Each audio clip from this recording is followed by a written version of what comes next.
Hi, and welcome to the 2012 season of Integration Television. I'm your host, Robin Smith. And coming up in 2012, we have some really cool interviews and features, which I'll touch on after our feature interview this month. Our feature interview in this episode is with Michael Stevens and Eric Brown. Michael Stevens of Fulfilltopia in Vancouver, British Columbia, and Eric Brown of Fulfilltopia in Virginia Beach, Virginia in the States. Michael and Eric will be talking with me about e-commerce, web store, and fulfillment house integration and some of the challenges around that type of integration. But more on our feature interview later. First, the news. We've had some fantastic feedback from our December interview with Paul Faggi of GS1 Canada. We actually hit a milestone in viewership with the December interview. We hit 1,000 viewers around the world. Primary audience coming from North America, from Canada and the United States, but we're also drawing viewers now from Europe. We've had viewers from England, France, the Netherlands, Russia, and into South America and India. So this is actually really exciting. So we're getting a global audience. We have two reports this month that I want to talk to you about. Two very interesting reports that are actually really focused on EDI and some of the issues around EDI integration and how EDI has evolved. There's been a lot of chatter recently about EDI as a global name for electronic data movement, as opposed to the very specific definition of electronic data interchange around a standards-based protocol. So I have two reports for you. The first one from GS1 in the United Kingdom, which was a joint study done by GS1 in the United Kingdom and the Cranfield School of Management. And it's a cost savings report. It's publicly available on cutting the costs with electronic transactions in the supply chain. And what's really interesting about this article is that it really makes the case for integration as the only route to really save money in the electronic flow of business documents. We'll post a link to that report on our episode page so that you can have access and download it. The other report I'm going to talk about, which when I read brought lots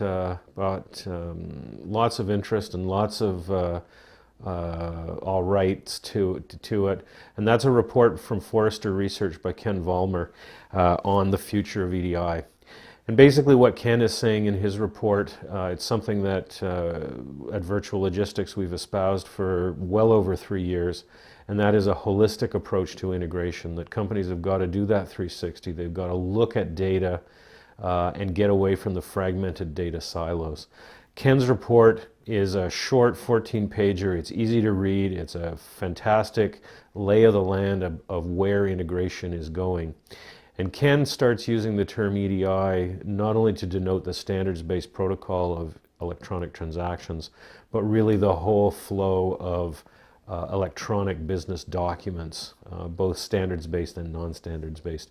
So that's a good read. Again, we'll put the link to the report. It is a paid report, but if you search on the internet, you can find links where if you fill in a form, you can download it. So these are the two reports for this month. They're both quick reads, very interesting for anybody who's looking to assess their own EDI situation, but also who are starting to look at that more holistic approach, that more global approach to data integration. So on to our feature interview this month. Our feature interview is with, as I mentioned, Michael Stevens of Integrated Fulfillment and Eric Brown from Fulfilltopia. We'll be talking about web store shopping cart integration to fulfillment houses and the challenges around that. Today I'm joined by Eric Brown of Fulfilltopia in Virginia Beach, Virginia, and Michael Stevens of Integrated Fulfillment with offices in Vancouver and Toronto. So today we're here to talk in this interview about fulfillment house integration and the issues around integration in the fulfillment house world. It's very different from the 3PL world. So I'm joined today by these two gentlemen who are going to tell me about themselves and their organization. So Eric, let's start with you. Sure. Tell us what Fulfilltopia.com is all about. Today we also have a U.S. and a Canadian perspective, so that's of interest. So. Absolutely. Thanks for having me here. Fulfillment for us, for Fulfilltopia, we kind of our focus is kind of e-commerce order fulfillment and also multi-channel distribution. So that basically means, hey, you sell in different channels to the consumer.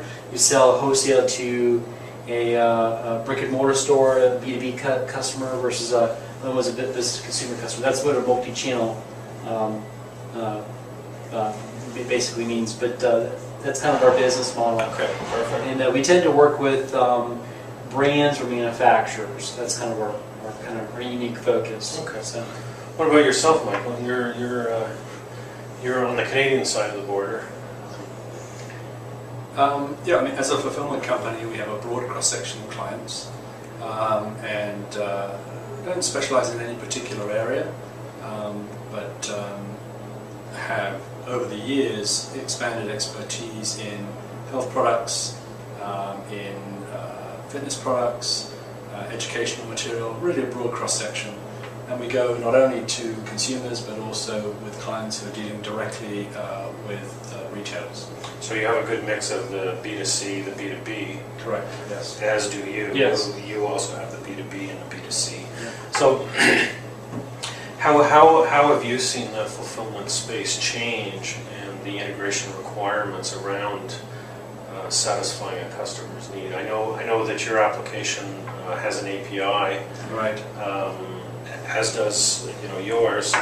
How have the requirements around that and the ability to share data changed? Because I'm sure today versus 10 years ago things are completely different.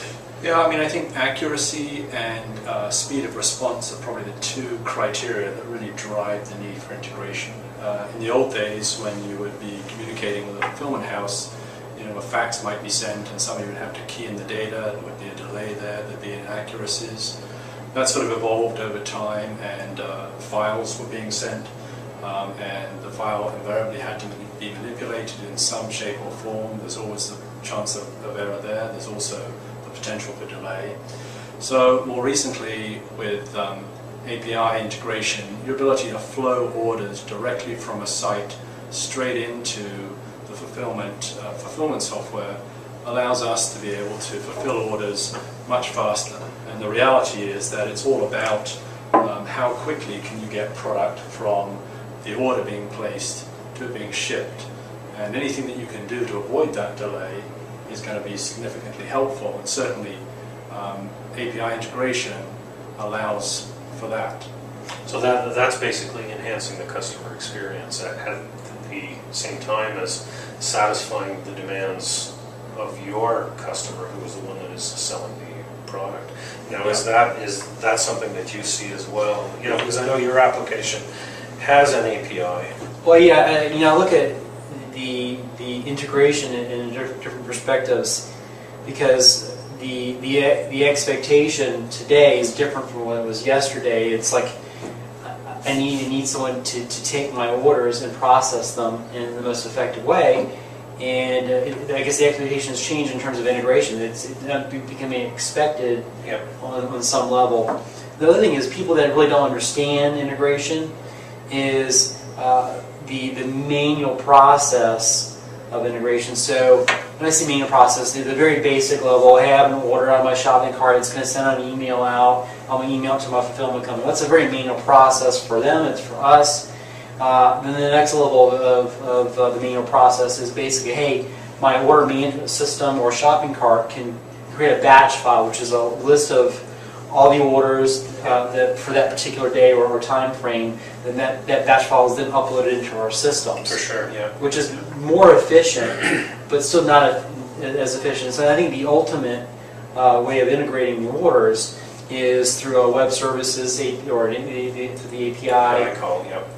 And so it comes right into our systems and then matches the SKUs, it enters the product, who is going to, being shipped to, email address, and it's really a seamless way of integration. And so that's the ideal, because I think in terms of the person on the other end, our client, how much time is there? How much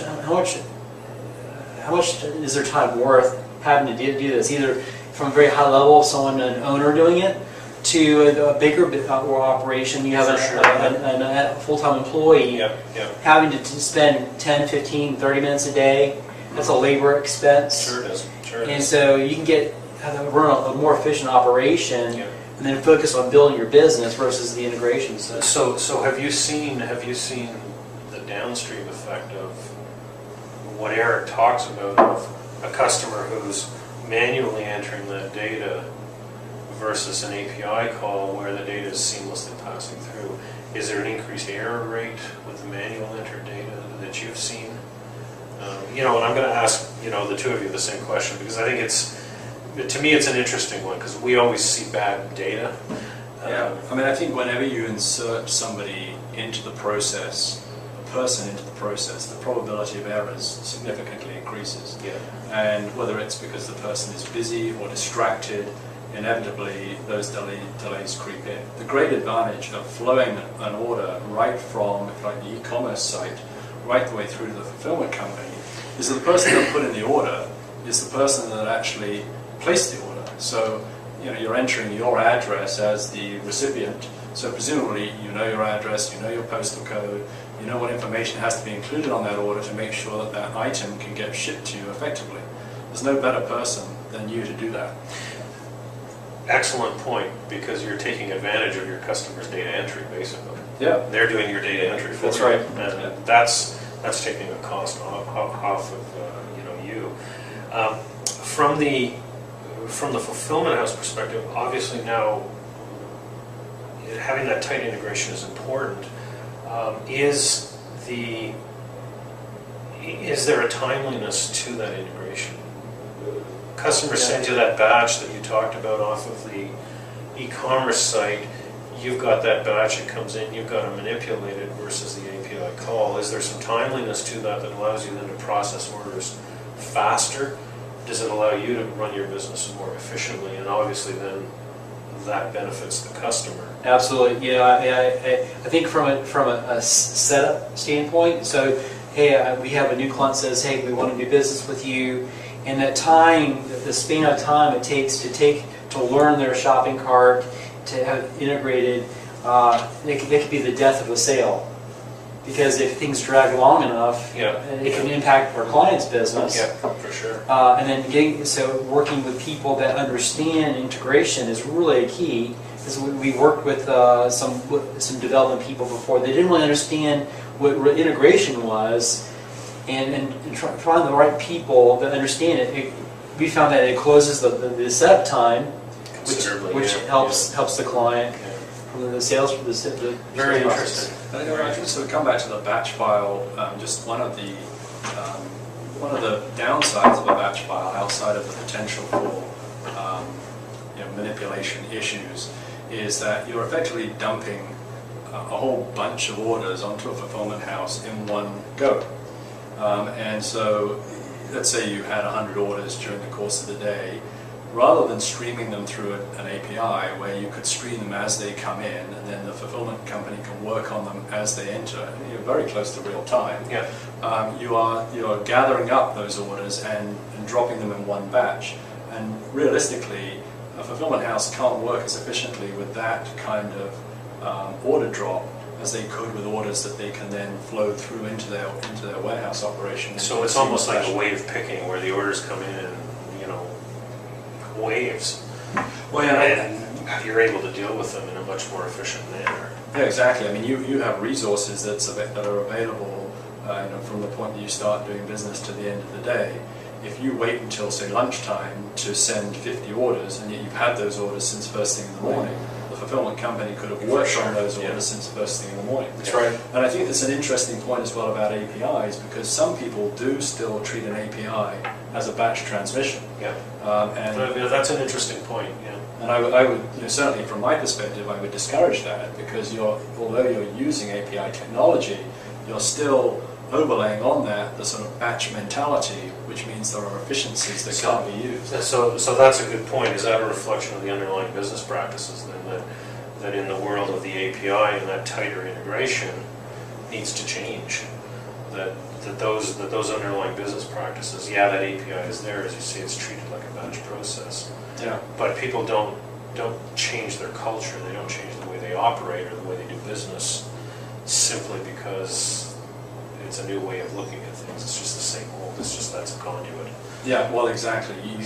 You're used to dealing with batches, and so this is just a different way of delivering that batch, which is something we would actively encourage people to move away from. As soon as the client, especially in the world of immediate gratification, as soon as the client or the customer has sent that order, flow it through to the fulfillment house and let them get on and pick, pack, and process it. Well, it also comes back from a touch point perspective.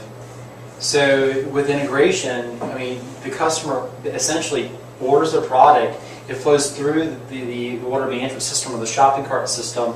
Our clients don't even have to touch it, and then it goes right into our system. We don't have to touch it. Correct, yeah. And then the end result is the orders are being, the request to pick the product, I mean, it's that seamless. And so you really don't have anyone touching it because you have all the workflows and processes in our systems. It goes from the customer to the picker on the floor picking the product, and that fast and that efficient. Plus, if you're able to close the loop back in, you're now providing a much higher level of customer experience. Absolutely. Because you're providing in close to real time as that shipment goes out the door, that shipment information back out, because through your API you're not batching that information. Right. You're simply sending it out. The opposite of that is you don't have integration. Let's say you're doing a batch file. So the client has to download, go to the order management system of the shop, download that batch file, email that to a fulfillment house, and then we have to receive that email and then upload it into our systems. And so you've had that thing touched 4 times. With a possibility of introducing errors each time it gets absolutely touched. So it's very interesting. These are common themes that we see in other verticals and in other areas. We had an interesting interview with an ERP manufacturer that caters to the small to medium-sized business, and this is the same thing that the president there was saying, was that the issues around too many touch points in data create cost to an organization, and they cut down on the timeliness. We've clearly seen an evolution from a more manual process to a more automated process. In the fulfillment house space, what do you see going forward are going to be the issues and the differentiators that are going to change the game, the way things operate? I mean, if I'm a prospective customer out there, one of our viewers is out looking for a fulfillment house, what are the things that you would recommend that they look at, and where are things going long term? I think obviously, as we've talked about, this sort of seamless connectivity is a key. I think the way things are going, obviously that will become easier and easier as integration occurs with more shopping carts. Yeah. I think the other piece to it is then the fulfillment company, and that's a two-way street as well. Of course, make sure that the information is being then returned to the shopping cart in a timely fashion.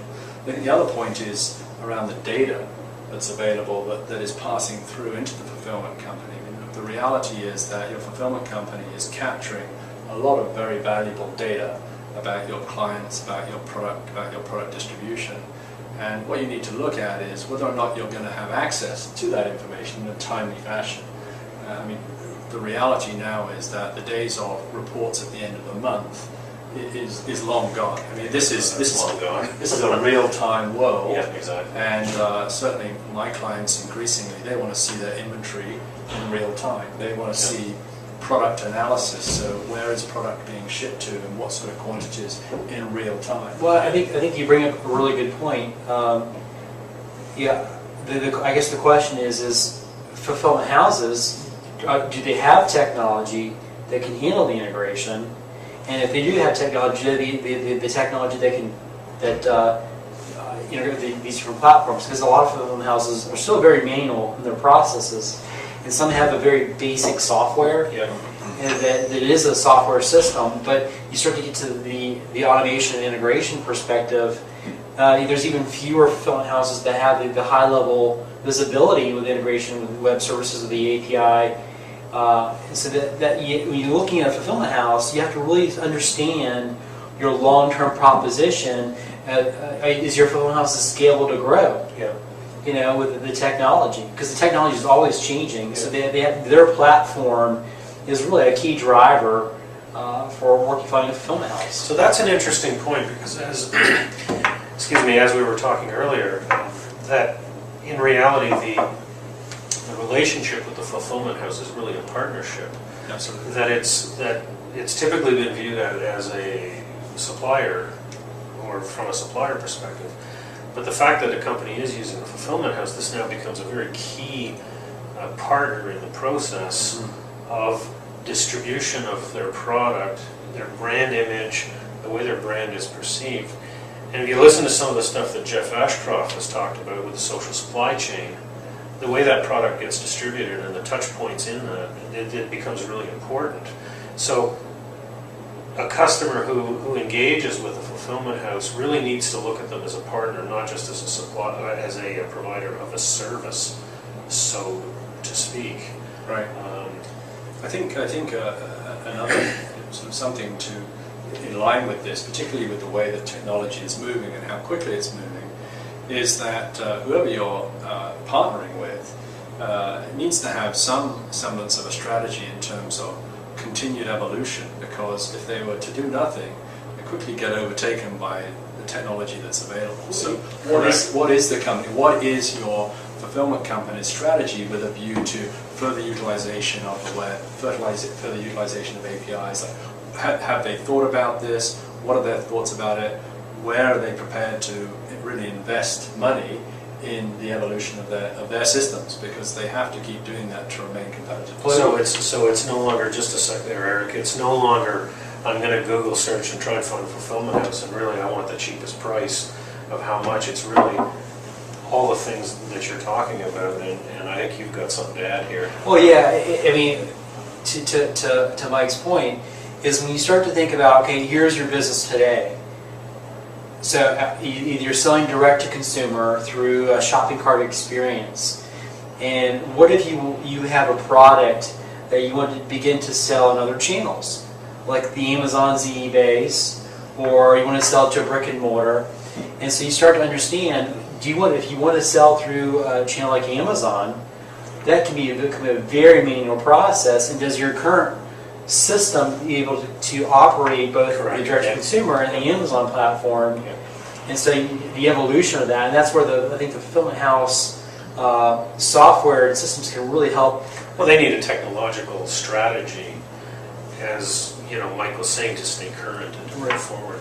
So this is really interesting. This brings in to play a bunch of other questions that we've had on other interviews, talking about the optimization of that supply chain, the forward thinking, the planning, data cleanliness, how important data cleanliness is, and some of the issues around looking at your supply chain as a partnership as opposed to simply a supplier of services. And I know that Andy Davies in our interview on supply chain optimization talked about the rethinking of the supply chain as a partnership, but not only a partnership with the various players, but also the downstream and the collecting of all of that information.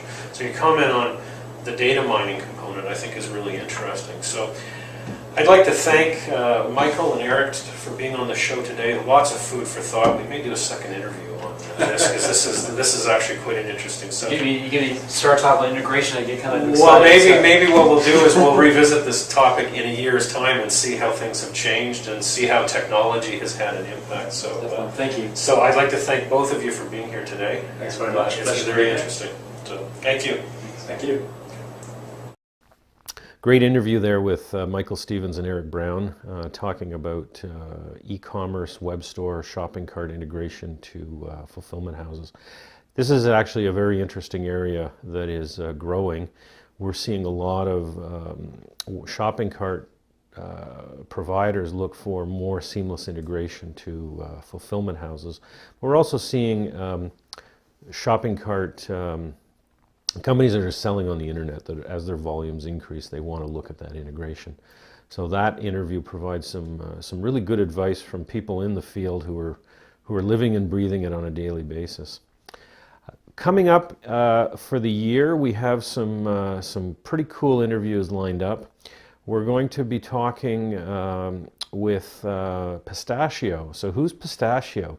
Well, if any of you have read the book Twitter for Dummies, we have a feature interview coming up with the author of Twitter for Dummies. Her Twitter handle is Pistachio, and she will be talking with me about social media and the impact of social media on businesses. The reason we're going to be talking about social media is that there's a whole discussion going on right now on the social supply chain. And if you're interested, take a look at some of Jeff Ashcroft's work on the social supply chain. We will also have a feature interview from the Internet Retailer Conference in Chicago in June. This is the global internet retailing show, and we'll be participating in the conferences, and we'll be interviewing people at the show regarding where mobile commerce is going, web commerce, and all of the integration challenges around those. We'll also be talking with a business analyst on some of the integration issues that business analysts face when they're dealing with organizations. So that's just a sampling of some of the interviews coming up, and we should be releasing our schedule shortly as we firm things up. But stay tuned for our upcoming interviews. Thank you.